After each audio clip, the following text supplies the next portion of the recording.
Sexo e Destino, segunda parte, capítulo 7. 2 semanas precisamente sobre o desastre em Copacabana, Marita amanheceu preparada à desencarnação. Moreira inspirava piedade. Aqueles dias abençoados de ensinamento e dor lhe haviam alterado a vida íntima, percebendo que a menina entrara nos derradeiros lances da decadência orgânica, chorava consternado. Marita desligava-se pouco a pouco de toda a relação com o mundo corpóreo. Nem mesmo o calor daquele amigo generoso que a sustentava, qual se lhe ofertasse um pulmão suplementar, a interessava mais. Conquanto imóvel, sentia-se agora lúcida, profundamente lúcida. Os olhos quedavam quase apagados. No entanto, o apoio magnético incessante lhe descerrava a luz da visão espiritual. Nos últimos 2 dias, atingira a avançada renovação. Assinalava com absoluta clareza as palestras frequentes que Cláudio mantinha com os médicos e enfermeiros, gravava as preces e os comentários de Agostinho e Salomão na hora do passe. De começo, ao experimentar que as mãos paternas lhe asseavam o corpo, desesperava, clamando de si para consigo que não se conformava com tanta humilhação. Lançava pensamentos de revolta contra o destino que a jungia daquele modo a um homem que odiava. Entretanto, à força de perceber-lhe a ternura reverente, expungindo-lhe as excreções que se lhe agarravam à epiderme ferida, acabou plantando no coração um sentimento novo.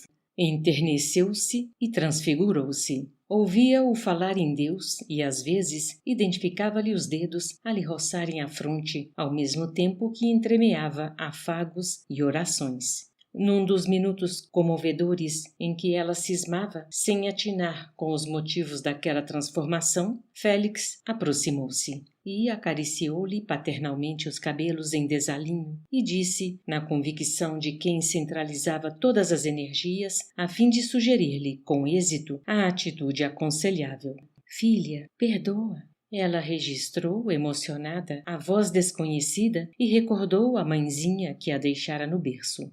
Sim, concluía, somente o amor materno voltaria do túmulo para inclinar-lhe o coração incendiado à fonte da indulgência. Perdoar, monologou. Que outra coisa lhe competia fazer diante da morte? Sim, devia partir, esquecendo mágoas e afrontas. Reconhecia-se na armadura dos ossos a afeição de pinto no ovo. Tênue pancada ou breve movimento, conseguiria despejá-la e deveria sair, conquanto não soubesse para onde. Por que não seguir apagando as labaredas que lhe requeimavam os sentimentos? Meditou naquelas mãos que a despiam, enxugando-lhe a pele molhada para vesti-la outra vez, com o carinho apenas visto nas mães quando tocam de manso os filhinhos doentes, e concluiu que lhe cabia desculpar e esquecer. Compadeceu-se então diante do pai irrefletido. Perdoar-lhe, sim. Pensou nisso com o júbilo de quem achara uma bênção. Ele agora a respeitava, limpava e orava. Viveria na terra, talvez carregando amargas penas, enquanto ela viajaria para regiões que ignorava, apegando-se, porém, à confiança naquela voz que lhe impelia o espírito atribulado à calmaria do perdão. Rememorou-lhe o pranto da noite em que lhe declarara a paixão despropositada e tocou-se de entendimento. Pobre pai, aquele que nunca desfrutava refúgio no próprio lar. Teria um cérebro normal, um homem assim, varado em casa diariamente, qual se fosse um cão infeliz? Quem poderia saber se ele se aproximara dela na condição de um enfermo, buscando lenitivo que não sabia qualificar na turvação dos próprios sentidos? Provavelmente havia recebido na pensão de Crescina o assalto de um louco e não a injúria de um homem. Por que não justificar o pai que se dementara? Reconstituiu-lhe na memória os gestos de brandura e de amor nos brincos da infância. Cláudio lhe fora o único amigo. Se chorava em pequenina, recolhia-se-lhe ao colo, buscando regaço de mãe que não tivera. Demorou-se a revê-lo nas telas da imaginação, transportando-a nos braços para que se distraísse admirando os bichos do jardim zoológico. Degustava, de novo, mentalmente, os sorvetes que ele lhe adquiria, prazeroso, nas tardes de verão. Recordava e recordava. Não, não, bradava-lhe a consciência. O pai não era perverso, era bom. Como recusar-lhe compaixão se Dona Márcia o abandonava, se Marina lhe evitava a presença? De certo, sofrera muito antes de conturbar-se. Como não exculpar a loucura de uma noite num benfeitor de 20 anos? Por que não morrer abençoando semelhante dedicação? E de que modo condená-lo se ele, Cláudio, prosseguia ali, paciente e abnegado, tolerando-a? Recordou a mãe adotiva, imaginou-se à frente da irmã e aspirou em espírito à reconciliação com elas. Quem afirmaria que Dona Márcia e Marina também não estivessem sob desequilíbrios ocultos? Quem diria com certeza que não fossem doentes? Naquele instante em que se harmonizava com Cláudio, queria igualmente conciliar-se com ambas. Estavam perdoadas por todas as incompreensões. E, no íntimo, pedia-lhes perdão por todos os dissabores que, involuntariamente, lhes tivesse causado. No desfile das reminiscências, Gilberto não faltou.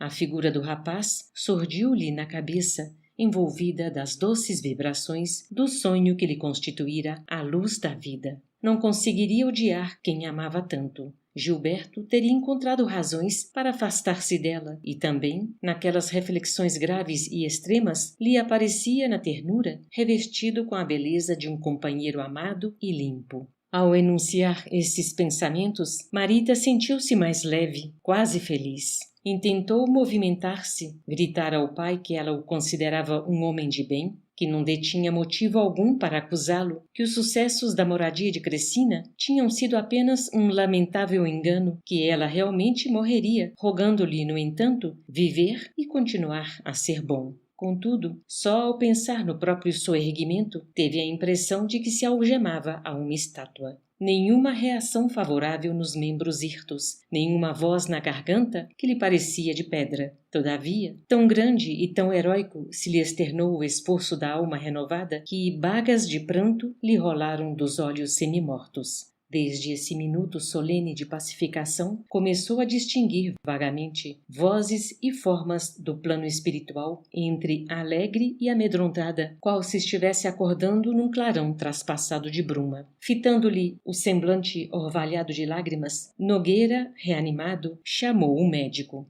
Aquilo não seria indício de reação, de melhora? O facultativo, porém, meneou a cabeça circunspecto e pediu mais tempo de observação, a fim de pronunciar-se, concluindo, no entanto, de si para consigo, que a menina se achava em condição pré-agônica, transtornada e delirante. Clareado o dia que antecedeu a noite da desencarnação, o clínico prestimoso convidou Cláudio a entendimento e comunicou-lhe, por fim, que a moça não mais viveria muitas horas. Para a ciência, tudo terminava. Que ele, pai afetuoso e crente, orasse, segundo a fé que alimentava no coração, buscando forças.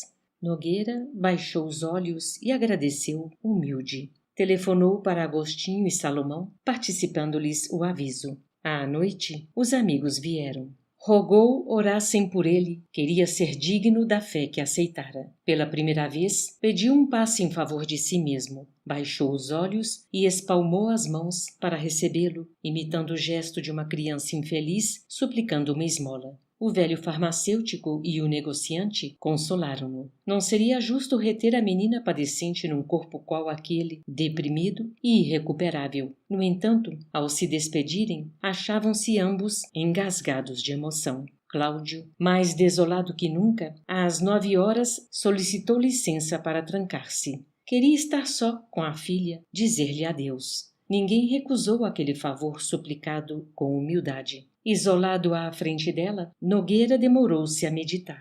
Recompunha o pretérito na memória, imaginando as estradas percorridas por ruínas das quais se via afastado para sempre. Entretanto, ao fixar a agonizante pelo amor purificado que lhe passara a dedicar, simbolizava, na existência junto dela, o futuro de que se via distante. Entre o passado que lhe inspirava repugnância e o porvir na comunhão espiritual com a filha querida, sentia-se esmagado e sozinho. Enternecia-nos as recônditas fibras da alma contemplar aquele homem vergado ao peso do suplício moral, fugindo a recordações para entrar em prece. Os gritos inarticulados do peito jugulado de angústia, ao apelarem para Deus, no silêncio do quarto, assemelhavam-se a cânticos de dor que as lágrimas sufocavam. Às 11, o irmão Félix e outros amigos, incluídos Neves e Persília, estavam conosco. Em todos os semblantes, a expectativa discreta, com exceção de Moreira, que se agitava em pranto. O instrutor levantou-o num gesto de brandura, comunicando-lhe que a tarefa terminara, que não se deveria vitalizar por mais tempo aqueles pulmões que a morte começava a enregelar. O triste amigo obedeceu em choro convulso. Em seguida, impondo as mãos naquela cabeça despenteada, Félix transmitiu-lhe subitâneo calor. Marita senhoreou inopinada agilidade mental. Supunha-se reviver e renascer. Escutava os ruídos em derredor com extrema cuidade auditiva. O benfeitor abeirou-se de Cláudio e segredou-lhe algo. Certo, sugeria-lhe conversar e despedir-se. Ignorando-se tocado pelo mentor espiritual, vimo-lo revestido de estranha coragem. Nogueira ergueu-se, avançou 2 passos e ajoelhou-se ao pé da agonizante. Pousou a cabeça rente ao corpo imóvel, mas a intensa emotividade traiu-lhe as energias. O pranto abalava-lhe os membros ao jeito de tempestade sacudindo os galhos de um tronco prestes a cair. Marita percebia-lhe o arfar do tórax na escala ascendente dos soluços e desejou acariciá-lo. Contudo, os braços se lhe afiguravam parafusados à cama. Amparado nas forças magnéticas de Félix, que passou a apoiá-lo inteiramente, Cláudio cobrou ânimo, recolheu o exemplar de O Evangelho segundo o Espiritismo, que deixara na cadeira próxima, e falou com voz trêmula. Filha do meu coração, se você me escuta, atenda a seu pai, por piedade. Perdoe-me. Não sei se você sabe que estou transformado. Conheci Jesus, minha filha, e sei hoje que Deus é misericórdia, que ninguém morre, ninguém. Sei que a justiça está em nós mesmos, que sofremos pelos males que praticamos, mas Deus não nos recusa o resgate. Compreendo o mal que fiz a você. Sou um criminoso, mais nada. Pense, minha filha, no remorso que carregarei pelo resto da vida. Você sabe que vou agora caminhar sem ninguém, aguentando a solidão que mereço. Onde você estiver, compadeça-se de seu pai. Confie em Jesus e nos bons espíritos. Eles sabem que você não se suicidou. Sabem que eu sou o assassino. Ah, minha filha, pense nesta palavra assim, tão triste. Assassino. Auxilie-me a lavar esta mancha da consciência. Rogue por mim, aos enviados do Cristo, para que eu tenha força de fazer o que devo fazer. Cláudio fez ligeira pausa ao ver que o rosto da filha se cobria de lágrimas e, ansiando reconhecê-la devolvida à própria consciência para que lhe assinalasse a renovação, guardou a íntima certeza de que ela o escutava em plena lucidez, bendizendo-lhe os votos de melhoria. Aflito e expectante, na convicção de que estava sendo ouvido e entendido, continuou. Apesar de tudo, filha querida, não fique triste com minha súplica. Sou um réu, mas tenho esperança. Veja a revelação de Jesus que eu achei. Em seguida, com as mãos trementes, num gesto de piedosa confiança, colocou-lhe o livro na destra inerme. A filha desperta registrou a presença do volume sobre os dedos inteiriçados e respondeu com um pranto mais vivo, mais copioso. Nogueira, encorajado por aquela manifestação de inteligência, levantou a voz e rogou-lhe escutasse o que tinha a dizer. Declarando saber-se diante de amigos espirituais que lhe testemunhariam a sinceridade e certo de que empenhava a própria alma nas afirmações que se dispunha a formular, abriu-se à filha. Confessou ali, diante dela, todas as faltas de que se acusava. Relatou-lhe o drama de Aracélia. Asseverou que, sinceramente, ignorava fosse ela, filha dele, o que apenas viera a saber por informação de Márcia, porquanto, leviano e inconsequente, qual fora na mocidade, admitia erroneamente que Aracélia desempenhara o papel de companheira para vários homens. Participou-lhe que a esposa o chamara à realidade na noite horrível em casa de Crescina. Descreveu como se abatera, atormentado pelo arrependimento, desde que a vira prostrada, e implorava-lhe perdão por havê-la induzido ao suicídio.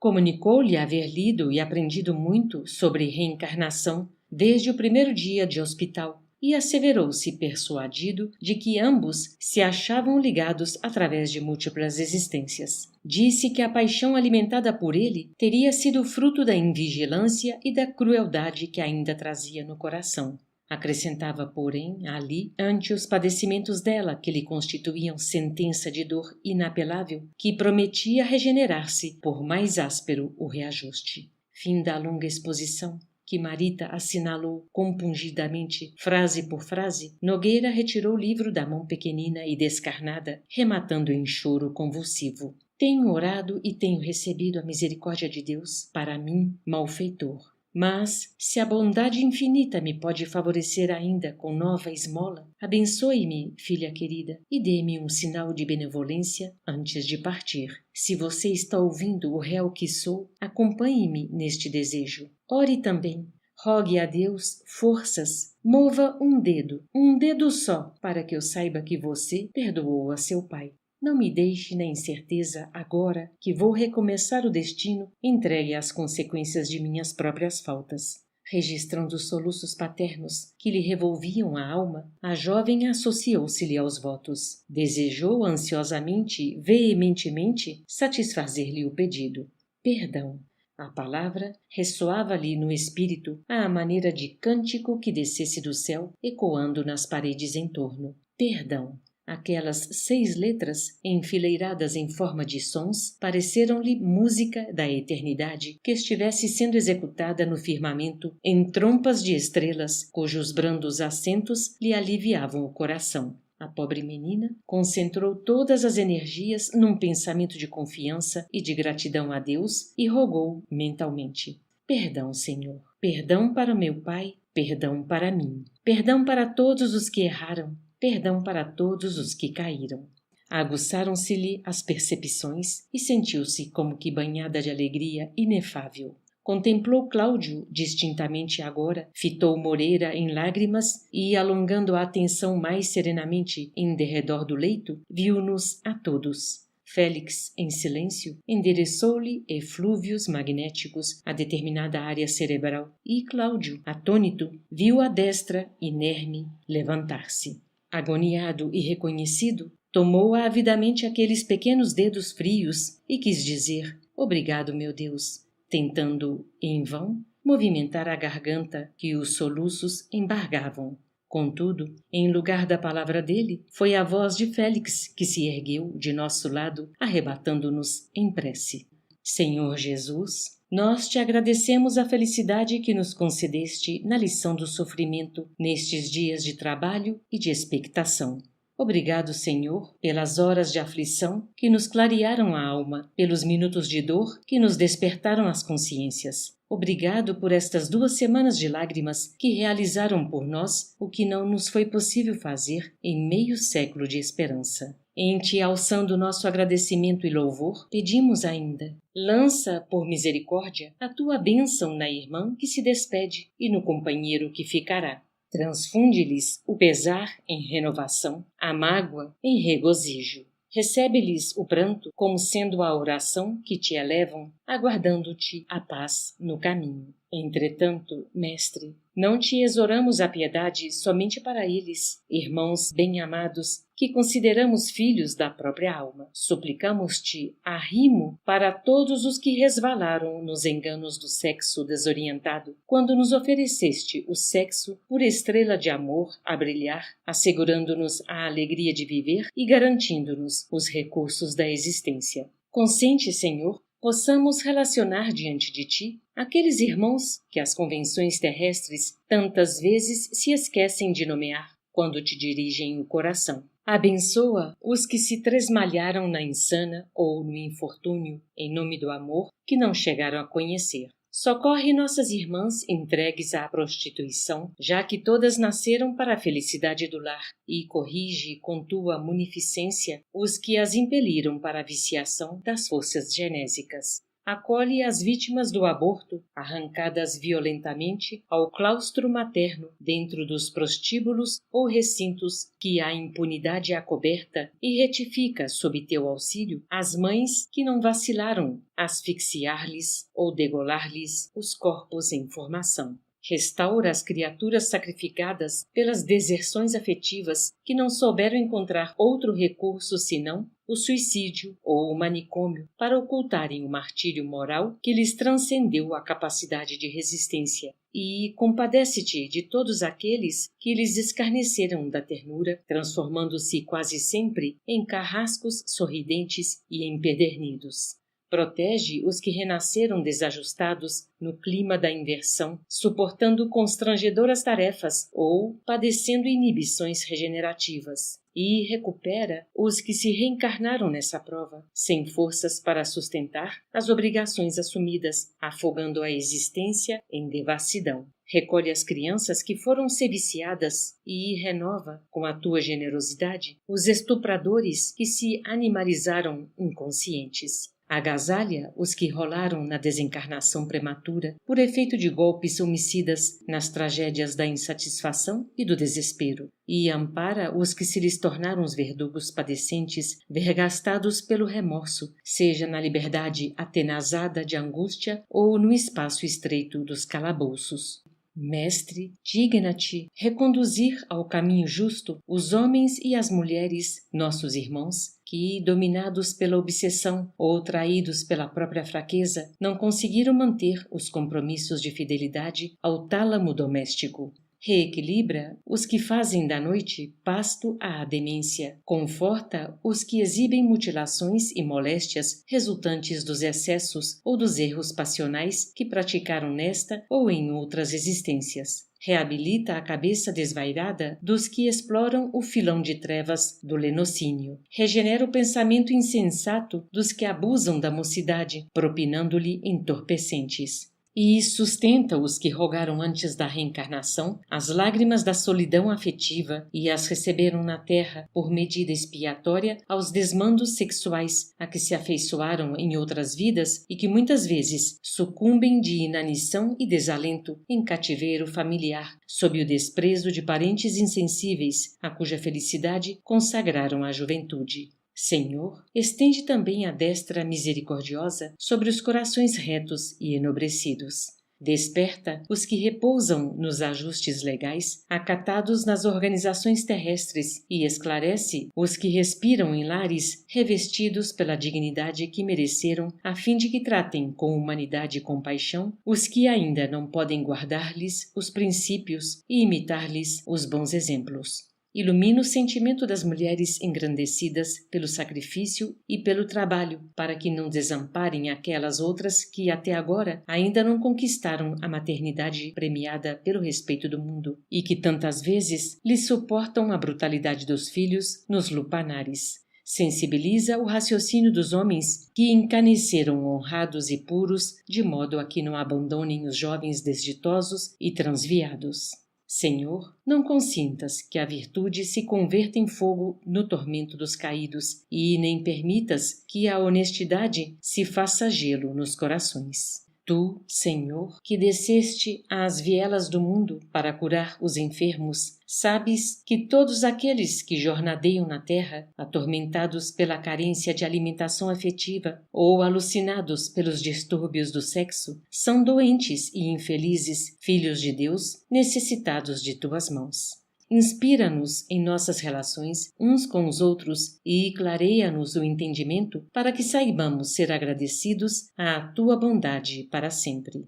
Quando Félix emudeceu, o compartimento demorava-se invadido pelo clarão que se lhe exteriorizava do peito. Contudo, não éramos somente nós, os comandados dele, que trazíamos ali o espírito subjugado por intensa emoção. Todas as entidades desencarnadas em serviço no estabelecimento, mesmo as que se vinculavam a outros cultos religiosos, se perfilavam à frente do acanhado recinto, discretas e atenciosas. Espíritos ignorantes e vampirizadores, em trânsito nos sítios adjacentes, acorreram para junto de nós, atraídos pelos jorros de luz solar que o aposento irradiava em todas as direções. E muitos deles, a curta distância, baixavam a fronte, emocionados e reverentes. Aquele quarto da venerável instituição socorrista, em plena noite, na rua do Resende, assemelhava-se a fulgurante coração de alvenaria constelado de amor. Cláudio nada ouvia, mas, empolgado pelas vibrações balsâmicas do ambiente, chorava de manso, percebendo a mão gélida que se colara às dele, afrouxando a pressão do adeus. Agoniado, fitou o semblante da filha e notou que o pálor da morte nele esboçava o derradeiro sorriso. Levantou-se e cerrou cuidadosamente aquelas pálpebras fatigadas, orvalhando-as de lágrimas. No entanto, renteando com ele, Moreira não continha os soluços. Telmo aplicava passes anestesiantes à jovem e um médico espiritual que, se nos incorporara ao trabalho de equipe, cortou os últimos ligamentos que ainda retinham a alma cativa ao corpo inerme. Quando viu Marita liberta e agasalhada nos braços de Félix, figurando-se uma criança cansada e adormecida, Moreira, na aflição e na humildade dos que se esquecem integralmente para destacarem os que mais amam, indagou desolado. Irmão Félix, que farei doravante, inútil como sou? Moreira, respondeu o instrutor, abençoando-o com o olhar. Somos uma só família. Muito em breve terás o necessário, de modo a retomar o convívio de Marita, que pede agora paz e refazimento. Mas, antes, somos nós, os companheiros, que te pedem auxílio. Marina sofre, precisamos libertá-la. Contamos com você como quem tudo espera de um amigo, de um irmão. O ex-assessor de Cláudio, ansiando patentear correta submissão, pôs-se genuflexo e deixou pender a fronte, confundido ao reconhecer que o orientador lhe rogava sanar uma brecha que ele, Moreira, havia agravado e prometeu em pranto atender à obrigação que se lhe indicava. Tudo o que anelava agora, acentuou, era aprender, auxiliar, dedicar-se ao bem e trabalhar. Felizes da terra, quando passardes ao pé dos leitos de quantos atravessam prolongada agonia, afastai do pensamento a ideia de lhes acelerardes a morte. Ladeando esses corpos amarrotados e por trás dessas bocas mudas, benfeitores do plano espiritual articulam providências, executam encargos nobilitantes, pronunciam orações ou estendem braços amigos. Ignorais, por agora, o valor de alguns minutos de reconsideração para o viajor que aspira a examinar os caminhos percorridos antes do regresso ao aconchego do lar. Se não vos sentis capacitados a oferecer-lhes uma frase de consolação ou o socorro de uma prece, afastai-vos e os deixe em paz. As lágrimas que derramam são pérolas de esperança com que as luzes de outras auroras lhes rociam a face. Esses gemidos que se arrastam do peito aos lábios, semelhando soluços encarcerados no coração, quase sempre traduzem cânticos de alegria à frente da imortalidade que lhes fulgura do além. Companheiros do mundo, que ainda trazeis a visão limitada aos arcabouços da carne, por amor aos vossos sentimentos mais caros, dai consolo e silêncio, simpatia e veneração aos que se abeiram do túmulo. Eles não são as múmias torturadas que os vossos olhos contemplam, destinadas à lousa que a poeira carcome. São filhos do céu, preparando o retorno à pátria, prestes a transpor o rio da verdade, a cujas margens, um dia, também vós chegareis. Ao entardecer, Agostinho e Salomão acompanharam Cláudio e os despojos da filha até ao caju, cerimônia simples que a prece consagrou. De volta, Nogueira, acabrunhado, despediu-se dos amigos na Cinelândia e tomou táxi para o Flamengo. Alcançou o prédio, subiu e, sequioso de companhia, abriu a porta. Vasculhou peça por peça e sentiu frio no corpo e na alma. No apartamento deserto não havia ninguém.